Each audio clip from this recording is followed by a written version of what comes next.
जय माता रानी दोस्तों। कल है 28 अप्रैल 2022 की तारीख।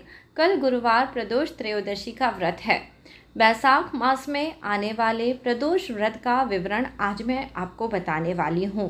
भगवान भोलेनाथ की कृपा से पशुओं का तो कल्याण होता ही है, ऐसे में मानव के दुखों का भी क्षय ज़रूर हो जाता है। भगवान भोलेनाथ कृपा करने वाले देव हैं। मनुष्यों के जीवन में आने वाले अलग अलग प्रकार के दुख, जैसे कि धन की कमी, शरीर की अस्वस्थता, पति पत्नी के बीच का मतभेद, संतान ना प्राप्ति होना, शत्रुओं का दोष इत्यादि सभी प्रकार की जो विघ्न बाधाएं होती हैं, यह शिव जी का पूजन अर्चन करने से दूर हो जाती हैं।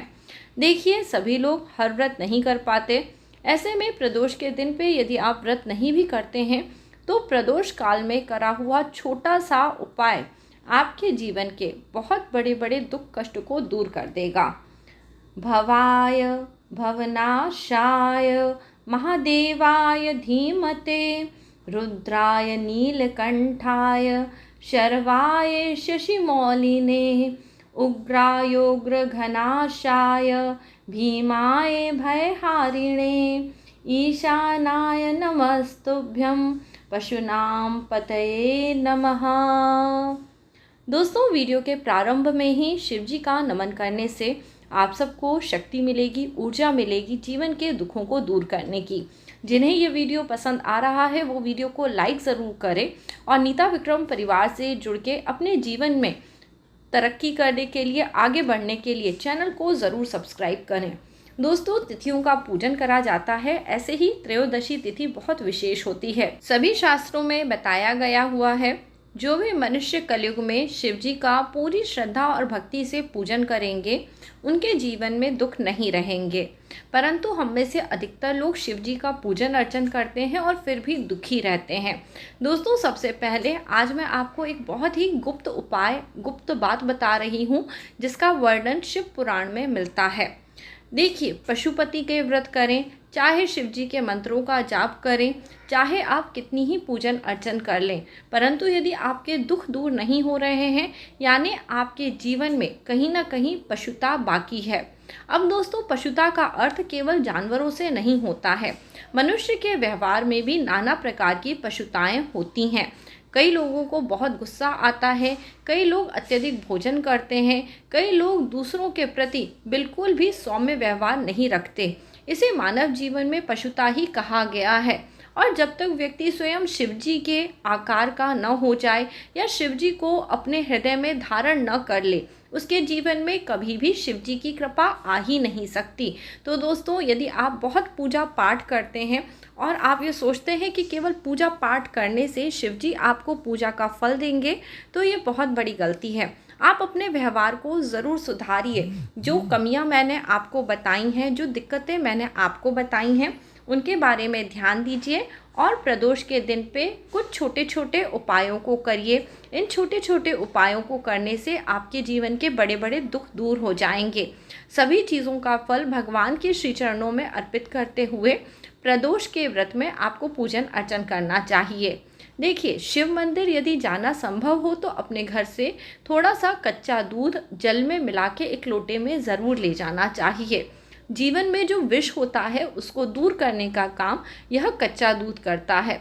कच्चा दूध यदि गौ माता का हो तो बहुत अच्छी बात है। आप सबको पता ही होगा, जब भी हम शिव जी पे दूध अर्पित करते हैं, इसे बिना उबाला हुआ दूध लेना चाहिए, एकदम कच्चा। जिस रूप में प्रकृति हमें जो चीज़ देती है, शिव जी उसको वैसा ही ग्रहण करते हैं।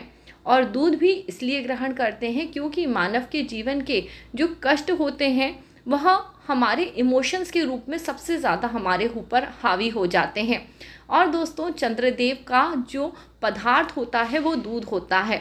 ऐसे में जब व्यक्ति जल मिला के यह कच्चा दूध शिवजी के लिंग पे डालने लगता है तो उसके अंदर अचानक ही ऐसे भाव उत्पन्न होते हैं जिससे वो नाना प्रकार के दुखों से मुक्ति पा जाता है। भले चाहे आपकी दुनिया में कितने भी शत्रु क्यों ना हो, यदि आप नियमित भगवान शिव को कच्चे दूध से स्नान करने लगेंगे तो आपको शत्रुओं का ना तो भय रहेगा, ना ही आपके जीवन में कोई दुख रहेगा, ना चिंता रहेगी। देखिए, केवल उपायों को करिए मत, उपायों को समझिए। अपने मन के भावों को यदि आप जानने लग जाएंगे तो आप शिव को जानने लग जाएंगे। शिव ही सच्चे देव हैं, सभी देवों का मूल रूप शिव में वास करता है। अब दोस्तों, मैं आपको जो उपाय बताने वाली हूँ वो बहुत ही व्यवहारिक है। किसी भी प्रदोष के दिन पे आप इस उपाय को ज़रूर करिए। प्रदोष के दिन पे जब हम व्रत रखते हैं, उस दिन यदि आप गौ माता की पूंछ का स्पर्श करते हैं तो इसको अभिष्ट सिद्धि फलदायक बताया गया है। आपको अपने घर से दोस्तों कम से कम 2 रोटी ले जाना चाहिए और उसके ऊपर गुड़ रखना चाहिए और गौ माता को ये भोजन कराना चाहिए। इसके बाद गौ माता के पीठ के हिस्से पे हाथ लगाते हुए या उनकी पूंछ को छू लेना चाहिए। ये सब कार्य आप बहुत सावधानी से करें। देखिए, पशु हमारे जीवन का कई सारा जो बुरा हिस्सा होता है वो ग्रहण कर लेते हैं, और जब हम पशुओं को अन्न देते हैं, जैसे कि गौ माता को अन्न देते हैं, तो हमारे जन्म जन्मांतर में चाहे हमने कोई पाप कर रहा हो, कोई ऐसे कार्य कर रहे हो जिसके कारण आज हम दुख भुगत रहे हैं, वे सभी दुख दूर हो जाते हैं। आप इस उपाय को जैसे ही करेंगे आपको तुरंत लाभ मिलेगा, ऐसा मैं गारंटी के साथ कह सकती हूँ, क्योंकि ये उपाय आजमाया हुआ है और कई समय से करा हुआ ये उपाय है। देखिए दोस्तों, जब भी दुख आता है तो हम बोलते हैं हर दिशा से ये दुख हमारी तरफ चला आ रहा है। ऐसे में प्रदोष काल में जब अंधकार घिरने लगे, सूर्य का अस्त हो जाए, यानी सूर्य की किरणें आपके घर में न पहुँचे, तब यदि आप दीपक प्रज्वलित करके शिव जी के समीप बैठ के उनकी वंदना करते हैं और बोलते हैं, हे भोलेनाथ, मेरे पुत्र मेरे घर में सदैव अपना वास रखो, मेरे घर में सब शुभ करो, ऐसी कामना के साथ आप शिव जी को जो भी भोग लगाते हैं वह भोग अपने आप में आपके घर के लोगों के लिए अमृत के समान हो जाता है।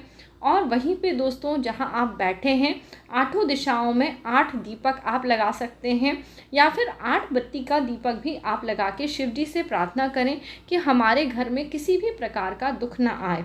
आप देखेंगे जब आप ऐसे प्रार्थना करेंगे तो यदि आपके शत्रु होंगे, आपके जीवन में कोई आपसे मतभेद रखता होगा, कोई आपका बुरा करने वाला होगा, तो वो आपका बुरा नहीं कर पाएगा, बल्कि आपके जीवन की जो विपत्तियां हैं, कठिन समय है, वो आसानी से कटता चला जाएगा। ये सभी उपाय दोस्तों, देखिए, जिनके जीवन में बहुत दुख रहता है, कई बार ऐसे कर्म हो जाते हैं कि हमें पता ही नहीं होता है कि दुख किस कारण से आ रहा है। इसलिए आपको जब सच्ची भावना और भक्ति के साथ शिव जी की शरण में चले जाते हैं तो ये सभी उपाय आपकी मदद करने लगते हैं। ये दोस्तों अधिकतर उपाय मैं आपको जो बता रही हूँ ये शिव पुराण से लिए हुए उपाय हैं। जिसके बच्चों को बहुत ज़्यादा दुख हो जाता है, उनको शिव जी की उपासना करते हुए पीपल वृक्ष के नीचे जाके दिया लगाना चाहिए। एक समय की बात है कि दधीचि ऋषि के जो पुत्र थे उनका नाम था पिपलाद, और जब पिपलाद हुए तो उनकी माता उन्हें छोड़ के अपने पति के लोक को चली गई। पिपलाद ने वहाँ बैठ के 16 वर्ष तक जब तप करा, पीपल के नीचे वह अवतरित हुए थे और इन्हें भगवान शिव का ही रूप माना जाता है। ऐसा कहा जाता है, पीपल के पेड़ के नीचे जाके यदि हम दीपक लगाते हैं, ओम पिपलादाय नमः ऐसा कह के शिव जी का पूजन करते हैं, तो बच्चों के जीवन के जो दुख हैं वो नहीं आते। देखिए, कई बार हम अपने बच्चों को देख के दुखी हो जाते हैं। बच्चों के जीवन में दुख होता है तो उसका सबसे बड़ा असर माता पिता के ऊपर पड़ता है। तो ऐसे में यदि आप किसी कारण से आप ये सोचते हैं कि मैं अपने बच्चों के लिए कोई ऐसा उपाय करूं जिससे कि मेरे बच्चों को फ़ायदा हो, करके देखिए। कोई भी उपाय जब हम करते हैं सच्ची भावना के साथ, अपने प्रभु अपने ईश्वर की शरण में जाते हैं, तो हमें बहुत बहुत राहत मिलती है। उपाय करने का मर्म हमेशा समझना चाहिए। शिव जी की कृपा बहुत अधिक मिलती है। बस आप थोड़ी सी भक्ति करिए और आपको अपरंपार शिव जी की कृपा ज़रूर मिलने लगती है। देखिए, शिव जी को अलग अलग नामों से बुलाया जाता है। तो ऐसे में यदि आप प्रदोष काल में बैठ के त्रयोदशी के दिन पे शाम के समय भगवान के जो 108 नाम हैं उनको श्रद्धा के साथ सुन लेते हैं या उनको श्रद्धा और भक्ति के साथ बोलते हैं, तो आप देखेंगे कि आपके अंदर ऊर्जा का संचरण हो रहा है और आपके जीवन के जो दुख हैं वो भी कटने लगे हैं।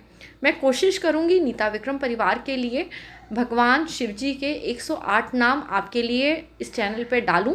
आप सब ज़रूर सुनिएगा। शिव जी भोलेनाथ की कृपा ज़रूर मिलेगी। जिनके जीवन में जो भी दिक्कतें हों वो सभी दिक्कतें दूर होंगी। गुरुवार प्रदोष त्रयोदशी का ये दिन खाली हाथ मत जाने दीजिए, वरना पछताएंगे। पीपल के वृक्ष के नीचे दीपक ज़रूर लगाइएगा। भोलेनाथ शिव जी का नाम लेके गौ माता को भोजन ज़रूर कराइए और शिवलिंग के ऊपर थोड़ा सा कच्चा दूध और जल ज़रूर अर्पित करिए। 3 काम बताए हैं, आपकी कई पुश्तें, कई पीढ़ियाँ ये छोटे छोटे कामों को करने से आप देखेंगे तरक्की करेंगी, किसी भी प्रकार का दुख नहीं रहेगा और जीवन में सुख ही सुख आएगा। आज दोस्तों ये जो वीडियो बनाया है इसे अधिक से अधिक लोगों के साथ ज़रूर शेयर करें, जिससे कि भोलेनाथ की कृपा आप सबको प्राप्त हो। आगे नीता विक्रम चैनल पे इसी प्रकार के सभी वीडियो देखने के लिए जुड़े रहें। जय माता रानी, जय भोलेनाथ।